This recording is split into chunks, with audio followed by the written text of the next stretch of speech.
नमस्कार, आप सभी का स्वागत है एनडीटीवी राजस्थान पर और मैं हूं आपके साथ शुभेंदु सिंह।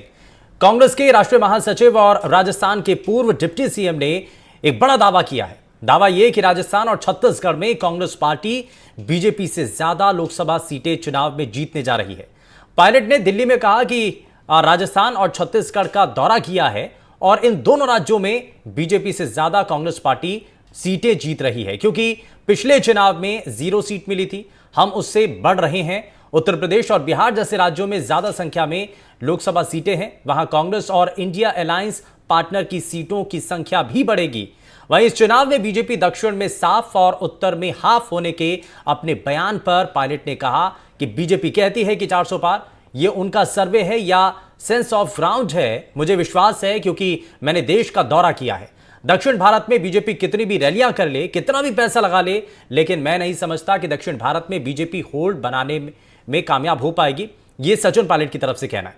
वहीं सचिन पायलट ने कहा कि उत्तर भारत में बीजेपी लगभग हर राज्य में अधिकतम सीटें पहले ही जीत चुकी है, तो संभव नहीं है कि वो दोबारा से उतनी सीटें जीत जाए। दरअसल पिछले दिनों केंद्रीय गृह मंत्री अमित शाह ने एक इंटरव्यू में यह स्वीकार किया था कि 2024 लोकसभा चुनाव में बीजेपी की सीटें कम होंगी। शाह के मुताबिक राजस्थान में बीजेपी को 1-2 सीटें कम हो सकती हैं और चुनाव परिणाम से पहले शाह का यह बयान काफी अहमियत रखता है।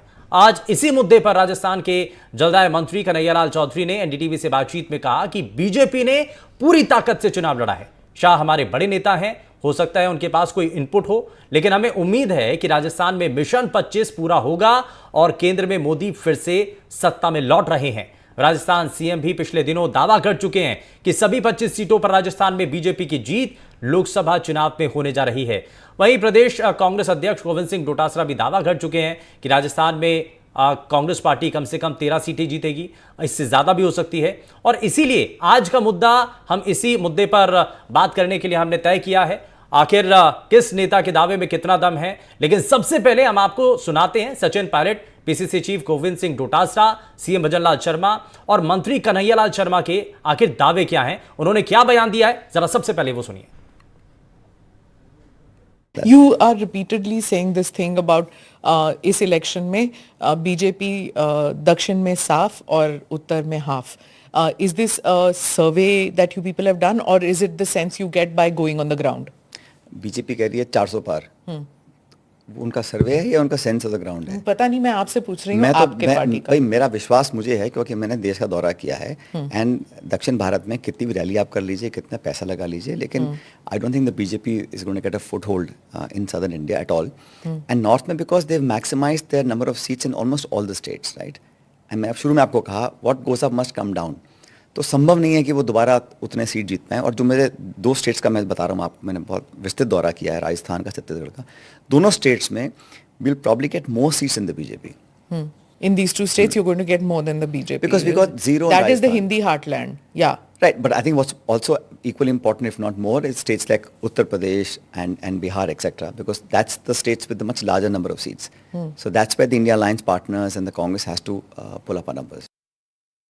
का गणित है उनका तो 25 का 0 का भी है, उनका 400 पार का भी है, उनका 400 पार भी फेल होगा, उनका 25-0 तो कहीं टिक ही नहीं रहा है। और मैं समझता हूं कि राजस्थान में जिस तरीके से कांग्रेस पार्टी के कार्यकर्ताओं ने, नेताओं ने चुनाव लड़ा है, जिन मुद्दों के साथ चुनाव लड़ा है, जिस प्रकार हमारे नेता खड़गे साहब और राहुल गांधी जी और प्रियंका गांधी जी ने जो आकर के लोगों के बीच में अपनी बात रखी है, आगे का जो गारंटियां रखी हैं, जो 10 साल की मोदी सरकार की नाकामियां बताई हैं, और हमारे 5 साल में कांग्रेस की राजस्थान में सरकार थी, तो उनके जो काम थे, अच्छी योजनाएं थी जनहित की, इनको बंद करने का काम किया। और भारतीय जनता पार्टी में जो अंदरूनी लड़ाइयाँ थी, इन सब को मिला करके हम आज 25 में से भारतीय जनता पार्टी से ज़्यादा सीटें कांग्रेस पार्टी जीत रही है। यानी 13 सीट जीत रहे हैं, मतलब 13 से ज़्यादा जा सकती है, 24 भी हो सकती है।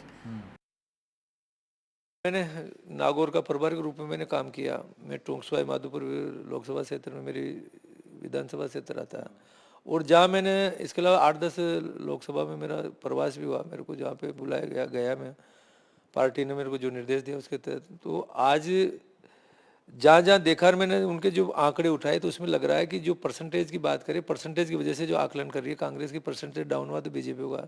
बाकी जब मैंने देखा तो मेरी खुद की विधानसभा में जो 15% से ज़्यादा मतदान कम हुआ, बाकी मतदान करिए तो कांग्रेस का 30% मतदान कम हुआ और भारतीय जनता पार्टी का 10% ही कम हुआ। तो उसके आधार पर करें कि ज़्यादा वोट कांग्रेस से कम पड़े तो 100% हमारी 25-25 सीटें आएगी। हो सकता है कि हमारे होम मिनिस्टर साहब के पास कोई इंटेलिजेंस हो तो उनको लगता है कि कोई 1-2 सीट में रखे, बाकी मेरे को तो पूर्ण विश्वास है कि 100% 25-25 सीटें आएगी। मैं कहना चाहता हूँ क्योंकि मैं राजस्थान से आता हूँ, राजस्थान में 2014 में भी 25 में से 25 सीट थी, 2019 में भी 25 में से 25 सीट थी और 2024 में भी 25 में से 25 सीट आने वाली राजस्थान की है। राजस्थान में 2 चरणों में चुनाव हो गया है। मैं आपसे कहना चाहता हूँ कि 25 में से 25 सीट राजस्थान में भी आ रही है। तो राजस्थान में कौन कितनी सीट जीतने जा रहा है, इसको लेकर के सवाल है। हर किसी नेता के अपने दावे हैं, लेकिन उन दावों के पीछे की सच्चाई क्या है, इसी को जरा समझने की कोशिश करते हैं। लेकिन इसको समझने के लिए एक खास पैनल की जरूरत है और वो हमारे साथ जुड़ चुका है। सबसे पहले आपको मिलवा देते हैं आज के खास पैनल से। बीजेपी प्रवक्ता नरेंद्र कठारे जी हमारे साथ कार्यक्रम में जुड़ चुके हैं। सर, बहुत स्वागत है आपका। कांग्रेस पार्टी से प्रवक्ता राजकुमार मीणा जी हमारे साथ है कार्यक्रम में, आपका भी बहुत स्वागत है सर। वरिष्ठ पत्रकार जितेश जेठानंदानी जी हमारे साथ कार्यक्रम में जुड़ चुके हैं, सर बहुत स्वागत है। और हमारे साथ इनपुट एडिटर सुशांत पारिक जी कार्यक्रम में जुड़ चुके हैं। हमारे वरिष्ठ सहयोगी नीरज शर्मा जी भी हमारे साथ जुड़ चुके हैं। सभी का बहुत स्वागत है। मैं शुरुआत लेकिन सुशांत पारिक आपसे ही कर रहा हूं। एक सवाल यहां से उठ रहा, आपने हालांकि जिस तरीके से एपीसीसी चीफ से भी बात की, उन्होंने दावा किया कि हम बीजेपी से ज्यादा सीटें जीत रहे हैं। ये कहने भर के लिए है, उनके पास ग्राउंड रिपोर्ट है, कोई सर्वे का आधार है, क्या वजह है, किस बात का इतना दम है कि वो बीजेपी से ज्यादा सीटें जीत रहे हैं? देखिए, इसमें कोई शुभेंदु दो राय नहीं है कि कांग्रेस ने इस बार बहुत अच्छा चुनाव लड़ा। हालांकि कुछ सीटें ऐसी हैं जहां पर टिकट वितरण ठीक नहीं हुआ, उसके बावजूद स्थानीय स्तर पर जो नाराजगी दिखी भाजपा के नेताओं के प्रति, या 10 साल की एक नाराजगी हो जाती है अमूमन, उसके आधार पर कांग्रेस में इस बार ठीक ठाक जो उत्साह का माहौल दिखा। और डोटासरा जो कह रहे हैं कि वो 1 सीट ज्यादा जीतेंगे जितनी भाजपा जीतेगी, यही बात सचिन पायलट ने कही कि हम भाजपा से ज्यादा सीट जीतने जा रहे हैं। और बाकी नेता भी इसी कॉन्फिडेंस में हैं, क्योंकि पिछले 2 चुनाव से राजस्थान में कांग्रेस का खाता नहीं खुला। तो एक बड़ी बात, अच्छी बात कांग्रेस के लिए ये कि जैसा अमित शाह ने कह दिया कि 1 या 2 सीट हम इस बार लूज कर सकते हैं। अब क्या इनपुट आया उनके पास, हालांकि मैं बात कर रहा था कन्हैयालाल चौधरी से जो मंत्री हैं भजनलाल सरकार में, उन्होंने कहा कि हो सकता है कि उनके पास कोई इनपुट हो, लेकिन हमारा कॉन्फिडेंस ये है कि 25 की 25 सीट हम जीतने जा रहे हैं। लेकिन जमीनी जो हकीकत है, मैं राजस्थान में कई सीटों पर गया, अभी बाड़मेर, झुंझुनू, चूरू, दौसा, टोंक, सवाई माधोपुर, नागौर, कई सीटें ऐसी हैं जहां मामला फंसा हुआ है। कई सीटों पे एज जो है वो कांग्रेस के फेवर में है। तो कुल मिलाकर कॉन्फिडेंस अच्छी बात है, लेकिन ये खुश होने की वजह नहीं है शुभेंदु। अगर 10 साल बाद भी कांग्रेस केवल ये कह रही है कि हम सीटें जीत रहे हैं, हम कुछ सीटें इस बार अच्छा चुनाव लड़े हैं, भाजपा से ज्यादा जीतेंगे या सीटें आएंगी, तो इससे ज्यादा बड़ा चैलेंज कांग्रेस के लिए ये था कि कैसे 10 सालों की जो नाराजगी हो उसके खिलाफ बेहतर ढंग से और बेहतर ढंग से विकल्प बनकर के उभरते था। लेकिन अभी 3 चरण हुए हैं राजस्थान में चुनाव हो चुका है। 3 चरण के बाद देश में अब अलग अलग रुझान, जैसा सचिन पायलट कह रहे थे कि मैं दक्षिण भारत में घूमा हूं, मैं गया हूं और वाकई बड़े नेता है सचिन पायलट, सबसे ज्यादा डिमांड उनकी है और चुनाव प्रचार में भी हम देख रहे हैं कि सभी जगह उनको बुलाया जा रहा है। उन्होंने भी कोई बात कही है तो बहुत सोच समझकर कही होगी, लेकिन कांग्रेस के नेताओं में शुभेंदु इस बार कॉन्फिडेंस दिख रहा है, पहले के मुकाबले कॉन्फिडेंस हाई है। और इस कॉन्फिडेंस में क्या हवाई बात है या असल में ग्राउंड पर चीजें भी ऐसी कुछ नजर आ रही है? मैं जरा, हमारे साथ हमारे वरिष्ठ सहयोगी नीरज शर्मा जी भी लगातार बने हुए हैं। नीरज जी, एक रिएक्शन इस पर, हमने क्योंकि कांग्रेस की बात कर ली है, बीजेपी का मोराल इस बार, क्योंकि इलेक्शन अभी वोटिंग खत्म होने के बाद ये डाउन कैसे हुआ, यू टर्न क्यों? 25 सीटें क्लीन स्वीप का दावा, लेकिन उसके बाद वापस से अब कह देना कि नहीं कुछ सीटें हम लूज कर रहे हैं या 1-2 सीटों पर हमें नुकसान हो सकता है, ये यू टर्न किस लिए? देखिए, सर्वे रिपोर्ट और ग्राउंड रियलिटी जो है वो बीजेपी के अंदर पूरी पता की जाती है। इलेक्शन के बाद में भी लगातार जो सर्वे का काम है इंटर लेवल पे होता है और बकायदा जो कार्यकर्ता है बीजेपी का संगठन का, जो कैडर का कार्यकर्ता है, वही ग्राउंड रियलिटी बता देता है। तो बहुत सारी सीटें हैं जहां पर इस बार कांटे का मुकाबला है और वहां क्या ग्राउंड रियलिटी थी वो कार्यकर्ताओं ने बताई है। जैसे कि बाड़मेर की सीट है, तो सभी को मालूम है बाड़मेर की सीट पर क्या स्थिति है, तो इसमें कोई दोहराए वाली स्थिति जो है वहां नहीं रह जाती है।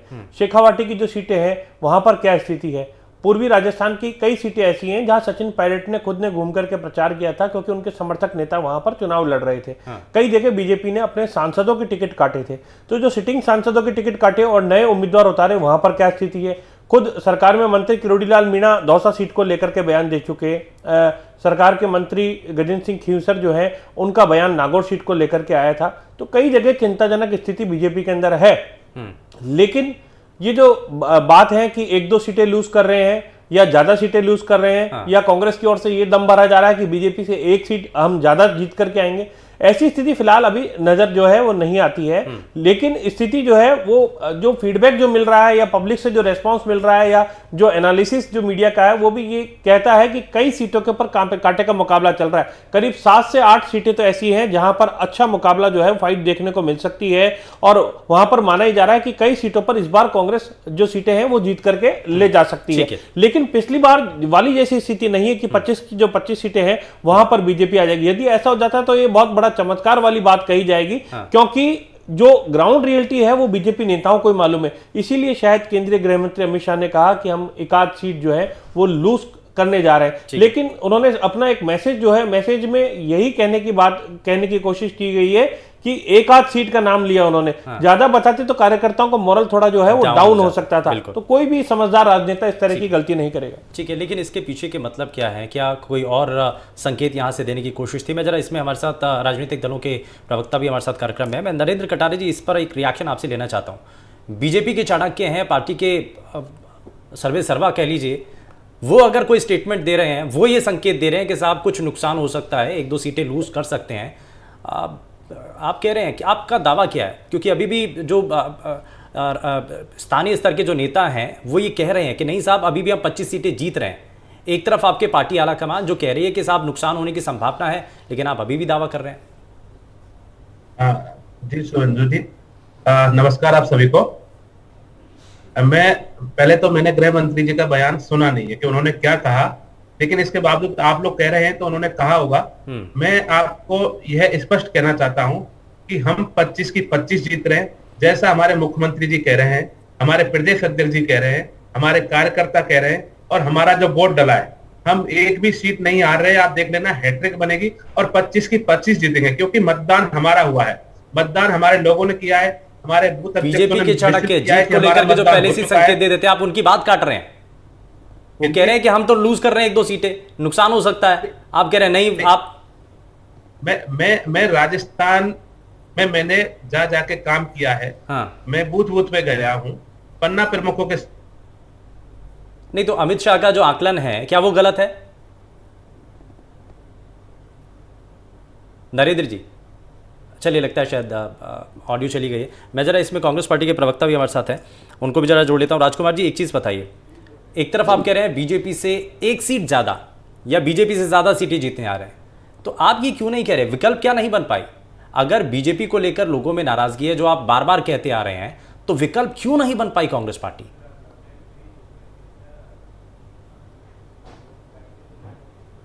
राजकुमार बीना जी। जी, आवाज आ रही है सर? जी, आपकी आवाज आ रही है जी, बताइए। जी, विकल्प बिल्कुल विपक्ष पूरी जो राजस्थान में नहीं पूरे देश में एक विकल्प बन के उभरा है।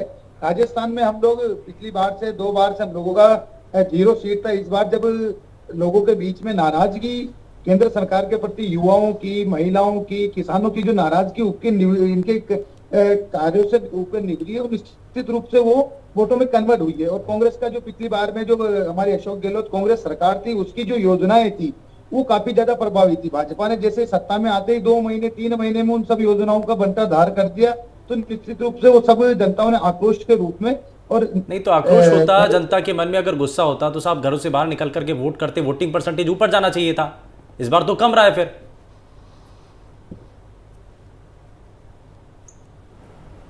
राजकुमार जी। जी, तो वोटिंग परसेंटेज तो कम रहा है ना, तो यानी कि वोटिंग परसेंटेज कम रहा है, तो ये चिंता का विषय भाजपा के लिए। भाजपा जब भी वोटिंग, आपके लिए चिंता का विषय नहीं है। हमेशा बोलते थे कि हमारे पक्ष में युवाओं ने मतदान ये किया है, सारे हमारे लोग पक्ष में- चाहते हैं वोटिंग ज्यादा हो। अगर सरकार भी चाहती है ज्यादा से ज्यादा नहीं, वोटिंग हो मैं इस तो पक्ष में भारतीय बिल्कुल जनता भी नहीं- पार्टी का मैं काम है कहता कि हूँ, ये लोकतंत्र का वोटिंग तो ज्यादा से ज्यादा ही होनी चाहिए। हमारी लोकतंत्र का महापर्व है, इसमें हर व्यक्ति को बढ़ चढ़कर वोट देना चाहिए, तभी हमारा लोकतंत्र मजबूत हो सकता है। मैं उस विषय पे जाना ही नहीं चाहता। हाँ। लेकिन जब जब मैं भाजपा के बयानों पे आना चाहता हूँ, जब जब भाजपा के प्रवक्ता बयान खुद देते थे कि वोटिंग परसेंटेज बढ़ा है तो हमारी सीटें बढ़ी है। अब बताइए, अमित शाह जी खुद बोल रहे हैं कि राजस्थान में हम 1-2 सीटें जा सकते हैं। वो 1-2 सीटें नहीं है, वो 11-12 सीटें हैं। लेकिन इनके प्रवक्ताओं को अमित शाह, मोदी जी की हर बात सुनाई देती है, लेकिन जहाँ सीटें जाने की बात आई तो इन्होंने बड़ी खूबसूरत तरीके से बोल अच्छा, दिया। आज आप अमित शाह जी की बात आप मान रहे हैं?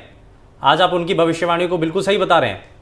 अगर उन्होंने कह दिया कि बीजेपी को नुकसान हो रहा है तो आप कह रहे हैं बिल्कुल सही है? गलत बता रहा हूँ। हाँ। शुभेंद्र जी, उनकी भविष्यवाणी को मैं गलत बता रहा हूँ। 1-2 सीटें बता रहा है, मैं कह रहा हूँ 11-12 सीटें आ रही है। हाँ। उनकी भविष्यवाणी गलत है निश्चित तौर पे, लेकिन ये मानने को तैयार नहीं। बीजेपी प्रवक्ता खुद बोल नहीं सकते अपने आला अधिकारी नरेंद्र मोदी जी की, अमित शाह जी की हर बात को ये जनता के बीच में लेके जाते हैं। ठीक है। लेकिन जब आकलन सर्वे आया तो उसको ये मानने को तैयार नहीं। इससे कोई नरेंद्र जी जरा जल्दी से इस पर एक जवाब, मैं उसके बाद जितेश जी के पास आता हूँ। नरेंद्र मैं जी। आपको स्पष्ट कह रहा हूं हाँ। कि हम ग्राउंड पे हैं और आदरणीय गृह मंत्री जी ने किस ब्याह पे बयान दिया है मैंने वो बयान नहीं सुना है, लेकिन फिर भी मैं कह रहा हूं कि हमने रूट पे काम किया, हमने बिल्कुल जमीन पे काम किया है। भारतीय जनता पार्टी का सर, पूरा नेता वोट डला खुद है। कह रहे हैं कि बड़ी टफ फाइट है, कई सीटें ऐसी हैं जिन पर बड़ा कड़ा मुकाबला है। आप चुरू, एक-एक सीकर बार डिस्कस कर लीजिए, मैं और बता दूं बाड़मेर आप सीट कैसे देख बोलते लीजिए। हैं। ठीक है, मैं जरा जितेश जी को जोड़ लेता हूँ। जितेश जी, बाड़मेर की इसमें आप जो बात कर बड़े रहे हैं। नेता अगर आकलन कर रहे हैं, अमित शाह ने अगर ये कहा है कि हम कुछ सीटों पर नुकसान हमें होने जा रहा है, 1-2 सीटें हैं या इससे ज़्यादा भी अगर हो सकती हैं, तो ये बड़े नुकसान की बात है बीजेपी के लिए, क्योंकि उत्तर भारत में बहुत हद तक उम्मीदें हैं। दक्षिण से इस बार कोशिश है कि कुछ सीटें वहाँ से भी निकल करके आएँ, लेकिन जैसा सचिन पायलट कह रहे हैं कि भैया उत्तर में हाफ और दक्षिण से पूरा साफ, तो ये अगर ऐसा हो जाता है तो ये तो बीजेपी के लिए अच्छे संकेत नहीं है। अब इसके पीछे के कारण क्या है? क्या पुराने कैडर की अनदेखी जो है वो एक सबसे बड़ा कारण है जो पार्टी को इतना नुकसान, अगर ऐसा ही होता है, क्या ये एक बड़ा कारण है? शुभेंदु जी, देखिए, मैं पूरी 25 की 25 लोकसभा सीटों पर ग्राउंड जीरो पर कवरेज करके आया हूँ। हाँ। तो अमित शाह जी कुछ हद तक ठीक कह रहे हैं, बिल्कुल सही कह रहे हैं कि उनको पास इनपुट होगा, आईबी का इनपुट होगा, क्योंकि 1-2 सीट उन्होंने कही है। और जहां तक मैं समझ पा रहा हूँ इस पूरे चुनाव को, कि 2 की 3 भी हो सकती है, 2 की 4 भी हो सकती है, 4 की 5 भी हो सकती है, क्योंकि 2 तो कंफर्म जा रही है यहाँ पे बीजेपी के खेमे से, मुझे ऐसा लग रहा है प्लान ऑफिसी जो अमित शाह जी की बात है। आप किन सीटों को मान रहे हैं कि सबसे ज्यादा खतरा बीजेपी के लिए? कौन सी 2 सीटें आप बता रहे हैं? गोविंद डोटासरा जी की जो बात है कि वो कह रहे हैं कि 12-13 सीटें कांग्रेस जीत रही है, सचिन पायलट भी दावा कर रहे हैं, मैं इस बात से सिरे से खारिज करता हूं, क्योंकि मैं खुद ग्राउंड जीरो पे जाके आया हूं कि कुछ सीटें जरूर फंसी हुई हैं, लेकिन इतनी ज्यादा भी फंसी हुई नहीं है कि मान लो 3 लाख के अंतर से जीते थे तो वो एक लाख के अंतर से जीत जाएंगे, 50,000 के अंतर से जीत जाएंगे। मान लीजिए भरतपुर की सीट है, भरतपुर की सीट कांग्रेस अपने खाते में मान रही है, लेकिन मैं भरतपुर में ग्राउंड में जाके आया हूँ, मानता हूं कि कुछ जाट समाज ने जो बीजेपी के कैंडिडेट है उनको वोट नहीं दिया, लेकिन इसका मतलब नहीं है कि और भी समाज नहीं है, ST-SC ने वोट दिया है रामस्वरूप कोहली को, साथ ही जनरल ने वोट दिया है, ब्राह्मणों ने वोट दिया है, लेकिन कुछ एक सीटें मैं सीधी मान रहा हूँ, जैसे बाड़मेर की सीट है, मुझे लगता है अमित शाह के पास उन्हीं का इनपुट होगा, क्योंकि गृह मंत्री है, उनके पास सारा पुलिस या तंत्र उनके पास है, तो उनके पास ये इनपुट गया होगा, बाड़मेर का गया होगा, झुंझुनू का गया होगा, जाहिर सी बात है दौसा का भी गया होगा। लेकिन दौसा में भी मुझे लग रहा है टफ कंटेस्ट है, कुछ भी हो सकता है। ऐसे ही कुछ सीटें हैं, टोंक सवाई माधोपुर, वहां पे भी टफ कंटेस्ट है। तो कुछ सीटें 5-7 सीटें जो अभी नीरज जी भी कह रहे थे कि कुछ सीटें ऐसी है जो बिल्कुल क्लोज कंटेस्ट में फंसी हुई हैं, लेकिन आप जिस बात की बात कर रहे थे, यानी कि आप ये कहना चाह रहे हैं कि कुछ सीटें ऐसी हैं जहां पर लड़ाई बड़ी कांटेदार है, लेकिन कुछ सीटें ऐसी हैं जहां पर मार्जिन थोड़ा सा कम हो सकता है, लेकिन जीत फिर भी बीजेपी की हो सकती है। मैं सुशांत पारिक को जरा इसमें जोड़ लेता हूँ। सुशांत जी, अच्छा चलिए, मैं सुशांत जी के पास आऊं, लेकिन उससे पहले जरा मैं नीरज जी को, हाँ जितेश जी कुछ कह रहे हैं, हाँ बताइए। मैं ये कह रहा था जो इस बात की आप कह रहे थे कि बीजेपी के अंदर मतलब बीजेपी का कार्यकर्ता निराश था या क्या, कार्यकर्ता निराश नहीं था, कार्यकर्ता ओवर कॉन्फिडेंस था। मुझे ये बात जो इनके यूडीएच मंत्री है, इन्होंने एक इंटरव्यू में कही कि हमारा कार्यकर्ता ओवर कॉन्फिडेंस था कि मोदी जी के फेस पे 25 की 25 सीटें हम जीत जाएंगे। एक तो मुझे लगता है कि ये एक बड़ा कारण जो उनके मंत्री ने मुझे बयान दिया। एक दूसरा मुझे कारण जो लगता है कि ये जो चुनाव है पूरा कास्टिज्म पे मूव हो गया। शुरुआत के दौर में बीजेपी को समझ नहीं आया कि चुनाव इलेक्शन कहाँ जा रहा है, तो इलेक्शन ये जो ध्रुवीकरण नहीं होके कास्टिज्म पे मूव हो गया। बीजेपी ये सोचती है कि ध्रुवीकरण पे चुनाव होता है तो उनको फायदा मिलता है, और कांग्रेस ये सोचती है, कांग्रेस के नेता सोचते हैं कि अगर कास्टिज्म पे चुनाव होगा तो उनको फायदा होगा, क्योंकि राजस्थान में कास्ट की राजनीति बहुत बड़ी देखी जाती है कि हमेशा कास्ट की राजनीति होती है राजस्थान के सब चुनावों में। ठीक है। तो कांग्रेस को ये लगता था कि कास्ट के बेस पे चुनाव होगा तो हमें फायदा होगा, और कहीं ना कहीं कांग्रेस के कार्यकर्ताओं ने एक नैरेटिव बना के कास्ट का चुनाव कर दिया। ठीक है, यानी कि समीकरण बदल गए और उसी की वजह से वोटिंग भी कम हुई, और इसमें कहीं ना कहीं ये कहा जा रहा है कि नुकसान इसमें कुछ हद तक बीजेपी को भी हो सकता है, लेकिन ये परिणामों के बाद ही तय होगा। मैं सुशांत पारिक भी हमारे साथ हैं, सुशांत पारिक को जरा जोड़ लेता हूं। सुशांत, ये 2 फेज के अंदर राजस्थान के अंदर वोटिंग हुई है, आपको लगता है क्योंकि अब आकलन जब किया जाएगा तो फर्स्ट फेज में ज़्यादा नुकसान हुआ क्योंकि वोटिंग परसेंटेज उसमें ज़्यादा कम था, या सेकंड फेज को आप देख रहे हैं कि कहां पर गणित कहां पर खराब हुआ? देखिए, गणित तो भाजपा का अगर देखें तो पहले फेज में ज़्यादा खराब हुआ, क्योंकि कांग्रेस भी मान रही है कि पहले फेज में ही ज़्यादा सीटों की उम्मीद उन्हें है। लेकिन शुभेंदु, जो सारी बातचीत है, अमित शाह का बयान हम देखें तो कम से कम एक खुशी की बात कांग्रेस के लिए है कि खाता तो खुल रहा है उनका। ये तो कम से कम कंफर्म हो गया है, जो 2 बार के चुनाव का अकाल था वो इस बार खत्म होने जा रहा है, जो सूखा था वो खत्म होने जा रहा है। तो अच्छी बात यह है कि सीटें आ रही हैं। अब कितनी सीटें आएंगी, चूंकि ईवीएम में वोटिंग हो चुकी है, भविष्य बंद हो गया है, अब अपने अपने दावे हैं, अपने अपने आकलन हैं, अलग अलग सर्वे या जिस तरीके से वोटिंग प्रतिशत की हम बात कर रहे हैं उसके आधार पर अब डिसाइड अपने अपने तरीके से करने की कोशिश कर रहे हैं। लेकिन ओवरऑल जो बातचीत में निकल के आया है, चाहे मतदाता हो, नेता हो, कार्यकर्ता हो या सर्वे एजेंसियां हो, कि इस बार नुकसान जो है भाजपा को 2 सीटों से ज्यादा होने जा रहा है। ये क्योंकि जो नीरज कह रहे थे कि अमित शाह सीधे सीधे नहीं कह सकते कि इतनी सीटें लूज कर रहे हैं, वो 1-2 सीटों के जरिए एक संकेत देने की कोशिश उन्होंने की है। लेकिन बड़ी बात यह कि सीटें जितनी भी कम होंगी भाजपा की, उससे राजस्थान की सियासत पर कितना असर पड़ेगा ये बहुत महत्वपूर्ण है। दूसरा, कांग्रेस कितनी सीटें लेकर आती है, उससे राजस्थान में कांग्रेस की लीडरशिप पर भी बहुत बड़ा फर्क पड़ने वाला है। कौन नया नेतृत्व संभालेगा यहाँ पर आने वाले लोकसभा चुनाव के परिणाम सामने आएंगे, उसके बाद राजस्थान के अंदर भी कुछ फेरबदल हो सकता है संगठनात्मक तौर पर, चाहे कांग्रेस हो चाहे बीजेपी हो।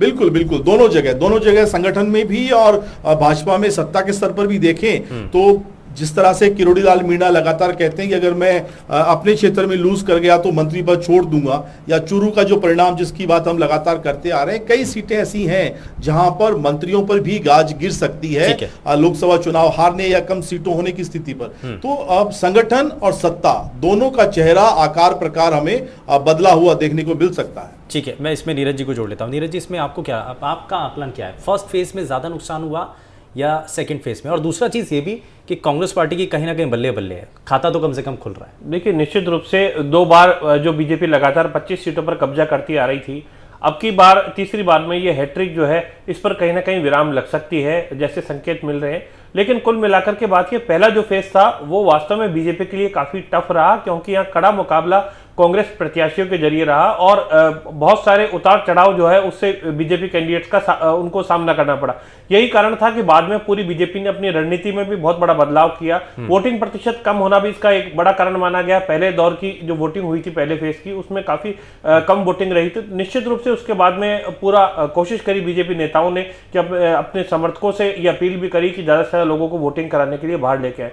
राजस्थान में बात करें तो पूर्वी राजस्थान की जो सीटें हैं, दौसा, करौली, धौलपुर, अलवर, भरतपुर, टोंक, सवाई माधोपुर सीटें, इसके साथ ही जहां गठबंधन की सीटें थी, कांग्रेस ने जहां इंडी अलायंस के तहत गठबंधन किया, जैसे नागौर में हनुमान बेनीवाल से गठबंधन किया, वो मौजूदा पिछली बार में वो सांसद रहे थे, उसके बाद में विधानसभा चुनाव लड़ा, तो हनुमान बेनीवाल से अब की बार गठबंधन किया, जबकि पिछली बार बीजेपी का गठबंधन उनके साथ में था। यानी नागौर सीट ऐसी थी कि जहां कांग्रेस की जो कैंडिडेट रही थी ज्योति मिर्धा, वो अब की बार में बीजेपी में चले गई, लेकिन बीजेपी के जो साथ में गठबंधन वाले आरएलपी के कैंडिडेट थे हनुमान बेनीवाल, वो कांग्रेस में आ गए। तो निश्चित रूप से उस सीट को देखना होगा हमें बांसवाड़ा डूंगरपुर की सीट देखनी पड़ेगी, जहां पर जो बीटीपी के उम्मीदवार जो है, बीएपी के जो उम्मीदवार हैं वो कड़ाई से वो खड़े हुए राजकुमार रोत, उनका मुकाबला देखना होगा हमें। इसके साथ ही देखना पड़ेगा अमराराम को, जो कि सीकर से उन्होंने सीपीआईएम के कैंडिडेट के तौर पर।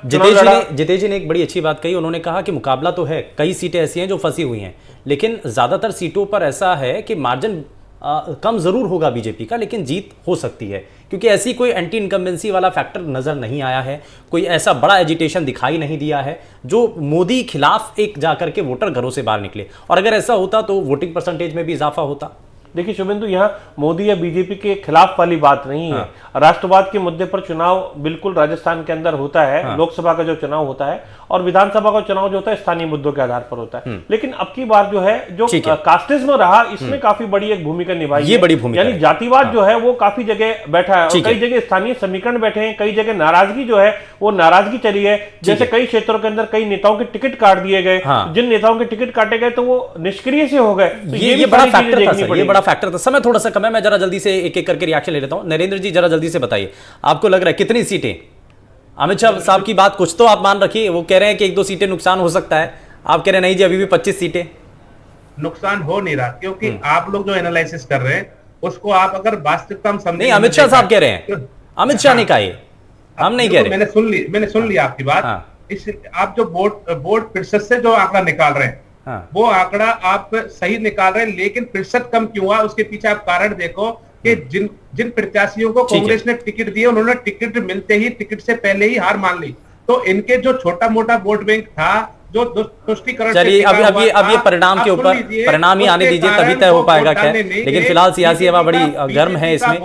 माफी के साथ रुक रहा हूं सर, माफी के साथ रुक रहा हूं, समय इतना ही है। बहुत शुक्रिया सभी खास मेहमानों का कार्यक्रम में शामिल होने के लिए, अपना कीमती समय देने के लिए। लेकिन सीटों को लेकर जो दावा है कितना सही, किसका सटीक बैठता है, ये 4 तारीख के बाद ही तय हो पाएगा। यहाँ रुक एक छोटे से ब्रेक के लिए, कहीं मत जाइएगा, बने रहिए एनडीटीवी राजस्थान के साथ। नमस्कार।